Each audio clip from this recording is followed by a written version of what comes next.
The pencil shook slightly in Unifizia Verer Burkhardt's hand as he wrote in his secret diary. Entries that, if discovered, would have sent him to solitary confinement. "The Americans must be deceiving us," he wrote. No nation could live in such abundance while fighting on two fronts. Through the train window, he had just seen something that shattered 3 years of Nazi propaganda. Electric lights illuminated every farmhouse, every street, every shop. A sea of brightness stretching across the Texas plains at 10 o'clock at night.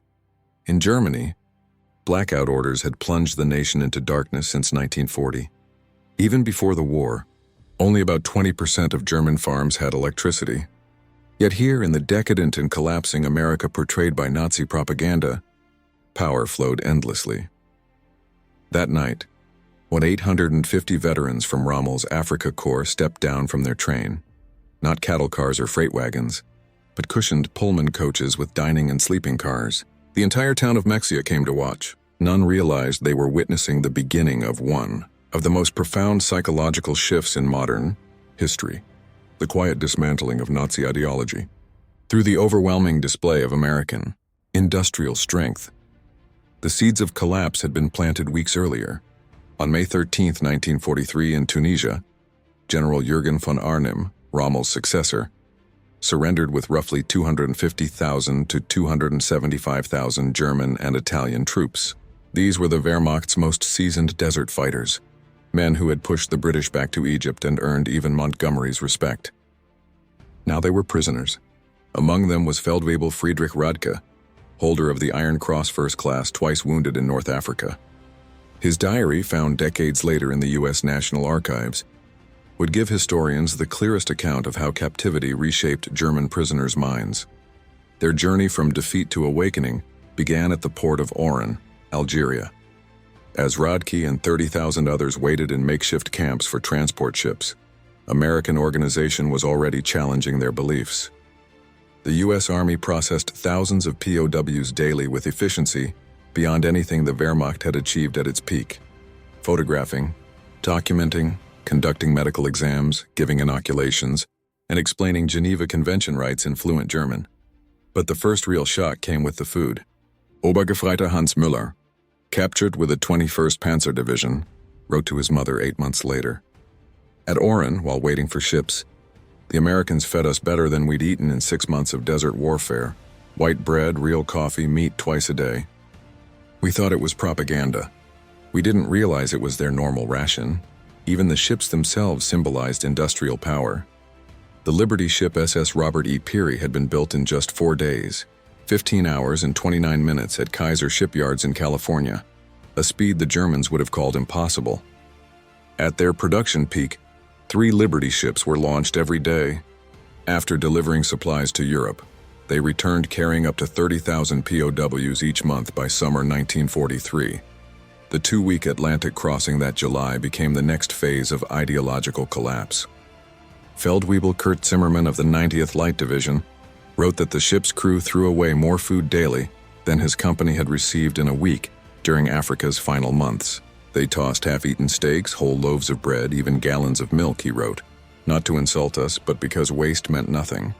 Their supply was endless. The prisoners soon learned that their ship was one of 210 Liberty vessels built during the war, each requiring 250,000 parts produced across 32 U.S. states. Engines were made in separate factories, each producing 900 horsepower cylinders assembled in ports that hadn't existed just 2 years before. Lieutenant Colonel Wilhelm von Stobern, descended from Prussian nobility, later wrote, "As our ship neared the American coast, I saw the radar antenna spinning above the bridge. We believed only Germany and perhaps Britain had this technology, yet it was standard on a cargo ship. That was when I realized Germany had already lost the war."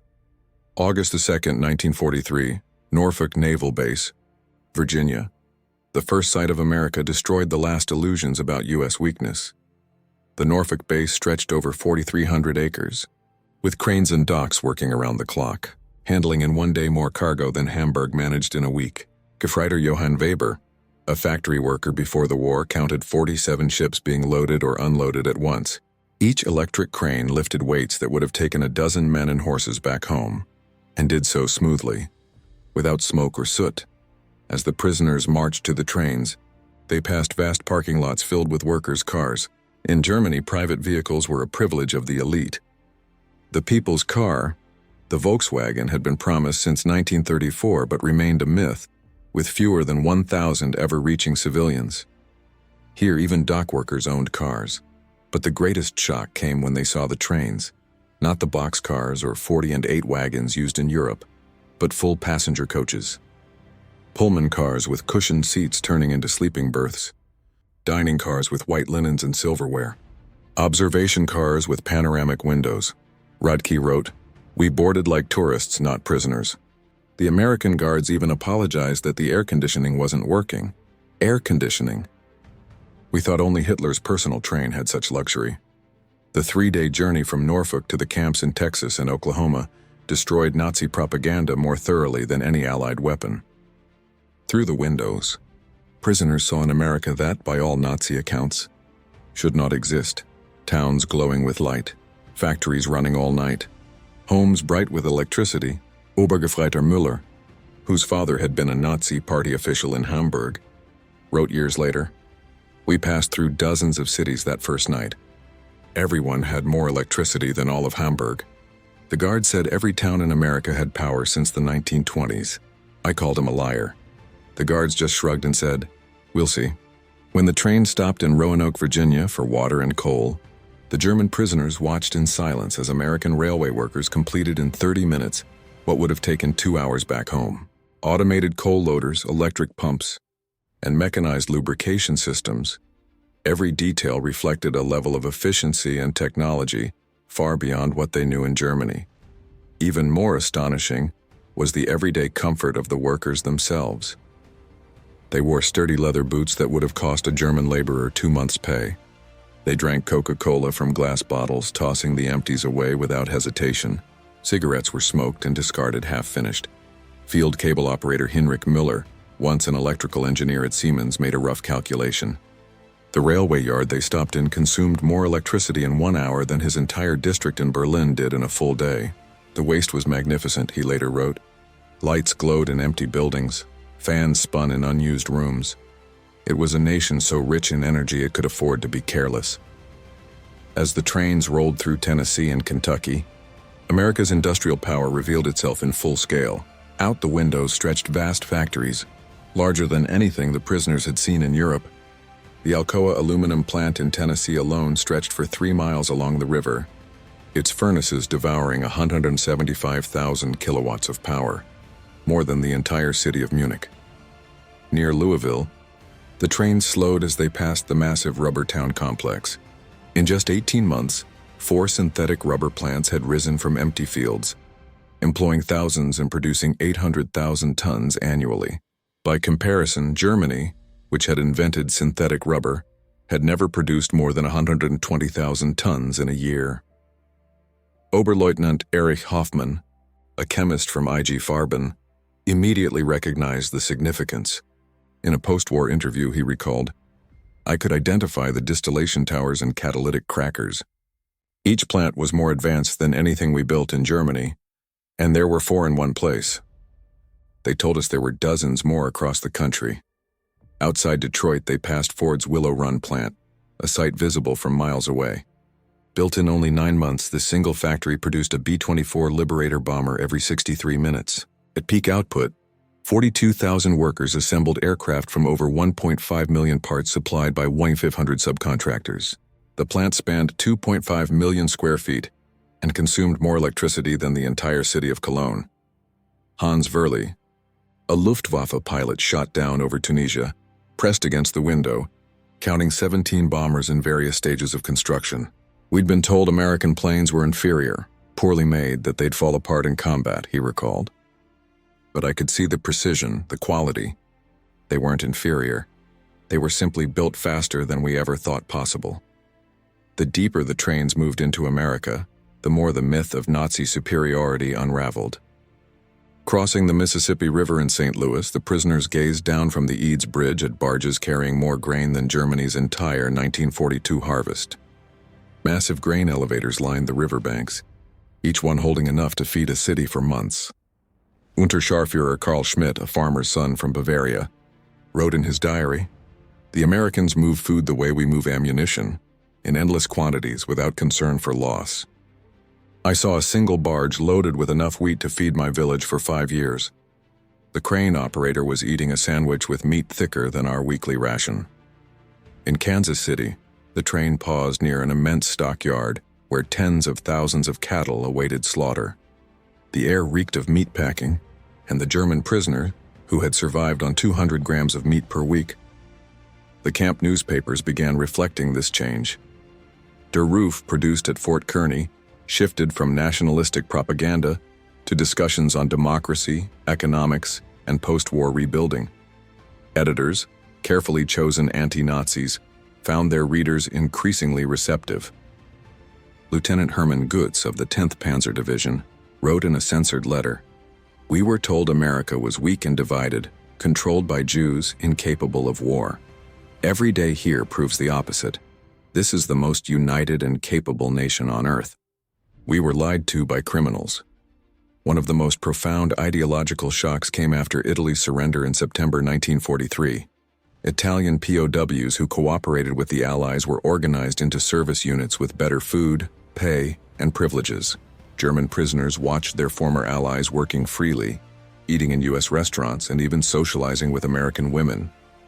Hauptmann Friedrich Schultz wrote, "The Italians betrayed us, yet they are treated better than we ever treated them. They work, earn, and send money home. The Americans show no hatred. The democracy we were taught to despise seems far more just than our own." Christmas 1943 deepened this transformation. American churches and civic groups sent 500,000 Christmas parcels to German prisoners, men who had fought their soldiers only months earlier. The gifts included cigarettes, sweets, and small games. Choirs performed German carols. Local women baked cakes. Boy Scouts delivered handmade cards. The kindness left prisoners stunned. Oberleutnant Walter Miller, whose brother had died in Nordaussee, Hamburg's bombing, wrote, "They know we are their enemies, yet they show real kindness. Only a people sure of their victory and strength could act this way." The Christmas feast itself astonished them. Turkey, ham, potatoes, pies, and ice cream, quantities of food unseen in Germany since before World War I. "We ate like kings," wrote Feldwebel Hans Saar, "better than German generals. And this wasn't special. The guards said every American family eats like this." The thought left them speechless. By early 1944, over 40,000 German prisoners were enrolled in educational courses. They studied English, science, and American history. Universities like Chicago and Stanford offered lectures and correspondence classes. The thirst for learning was immense. Those who once called Americans barbarians discovered vast libraries and open universities welcoming all classes. Dr. Wilhelm von Braun, a physicist from the Kaiser Wilhelm Institute, attended lectures on atomic research at Camp Shelby. He later wrote, "American professors, including Jewish refugees, taught us without hatred. Their science was years ahead of ours, and they shared it freely." Such generosity was unimaginable under Nazi rule. Camp theaters showed Hollywood films, Gone with the Wind, The Grapes of Wrath, which impressed prisoners for their honesty. Lieutenant Joseph Kramer wrote, "Americans show their flaws and failures openly. This honesty makes them stronger. In Germany, such films would mean death." By spring 1944, labor programs expanded further. German POWs worked in mills, canneries, and shipyards, witnessing American production at its peak. At the Higgins Boat factory in New Orleans, they saw 700 landing craft built each month by 20,000 workers, many of them women and minorities. Stabsfeldwebel Kurt Zimmermann wrote, "Women welding steel, black workers operating machines, teenagers on drills. Everything we were told could not exist in a democracy. Yet production never stopped." At Republic Steel in Ohio, prisoners saw blast furnaces producing 10,000 tons of steel daily, running non-stop. "This one plant," wrote Oberrichter Paul Hartmann, "made more steel than the Ruhr at its height. They waste more metal and spillage than we could produce." The workers grumbled about overtime even while producing quantities that couldn't have been achieved under slave labor or double shifts. By the summer of 1944, America's harvest shattered the last remnants of Nazi propaganda that painted the United States as weak or inefficient. Across the Midwest, German prisoners witnessed an agricultural system that seemed limitless, a machine capable of feeding the entire world. In Kansas, they stood in awe as single farms produced more wheat than entire German provinces. Massive combines glided across the Golden Plains like ships at sea, each harvesting over 100 acres a day. The towering grain elevators they filled could hold more wheat than Germany imported in an entire year. One prisoner, a farmer from East Prussia named Unteroffizier Franz Weber, wrote home saying, "One American farmer with machinery does the work of 100 Germans." He recalled seeing aerial photographs of wheat fields stretching for thousands of square miles, endless seas of grain. They could lose half their harvest, he said, and still have more than all of Europe combined. In California's Central Valley, German prisoners picked fruit in orchards that stretched beyond the horizon. They were stunned to see mountains of fresh fruit discarded simply for minor blemishes, produce that would have been priceless back home. In Germany, people were starving. In America, entire crops were sometimes plowed under just to keep prices stable, an idea that caused psychological collapse among prisoners raised in a nation of scarcity. Prisoner garroter Otto Schultz wrote in disbelief, "They destroyed food to maintain prices. Mountains of oranges bulldozed into pits because they had too many. We begged to send them home to our families, but the guards, though sympathetic, explained it was impossible." For the prisoners, that waste wasn't just shocking, it was proof of overwhelming power. America's abundance was strategic. It wasn't carelessness, it was confidence. The message was clear. A nation that could afford to throw food away was a nation with resources beyond comprehension. June 6, 1944. News of the Normandy invasion swept through the prisoner camps, triggering what many later called the final collapse of Nazi belief. The sheer scale of the Allied operation was staggering. 6,000 ships, 11,000 aircraft, and 150,000 men in the first wave, a level of organization and industrial coordination that Germany could never match. Within days, prisoners at Camp Shelby were shown newsreels of the invasion. On the screens, they watched an unending procession of ships floating harbors and supply lines delivering 15,000 tons of material daily across open beaches. For the first time, they saw undeniable evidence that their homeland was being overrun by the very nation they'd been taught to consider weak and decadent. Friedrich von Tauben, one of the prisoners, wrote later, "We realized then that all was lost. Not just the war, but the entire Nazi project. We had challenged the world's greatest industrial power with myths and racial delusions. We sent horses against trucks, rifles against automatic weapons, courage against limitless resources." As the war dragged on, many prisoners experienced something that undermined Nazi ideology more deeply than any battlefield defeat: American humanity. Despite Nazi propaganda portraying Americans as soft and sentimental, the POWs discovered a nation confident enough in its strength to show compassion. When prisoner Hans Müller received word that his son had died in the Hamburg bombings, the camp commander personally delivered the Red Cross message and offered condolences. When Lieutenant Paul Fischer's wife wrote that she struggled to feed their children, American church groups sent food packages to her in Germany, while that same nation was still being bombed. Prisoner Hedman Otto later wrote, "They separated the German people from the Nazi regime. They said they were fighting Hitler, not Germans. What seemed like propaganda proved to be true. They were preparing us to rebuild Germany, not destroy it." The prisoners also witnessed a level of medical care that amazed them. German doctors worked side by side with American medical teams, learning advanced techniques and using equipment unavailable even to the elite in Germany. POWs received surgeries they would never have been offered back home. Even more astonishing was the mental health treatment, virtually unheard of in the Wehrmacht. Dr. Friedrich Bauer described it simply: "They treated suicide attempts with counseling, not punishment. Men suffering breakdowns were given therapy, not beatings. This humanity toward enemies revealed a kind of strength we never understood, the confidence of true power. By March 1945, a quiet revolution was underway. The secret re-education program had inspired over 25,000 prisoners to volunteer for democracy courses. Camp newspapers discussed constitutional government, free markets, and civil rights. Discussion groups debated Germany's future. Officers who once swore loyalty to Hitler began drafting plans for democratic reconstruction and modern agriculture. One prisoner, August Hermann Göring, no relation to the Reichsmarschall, reflected years later. "We became missionaries for democracy, not through propaganda but observation. We saw it work. We saw ordinary people living better than German aristocrats. We wanted that for our country."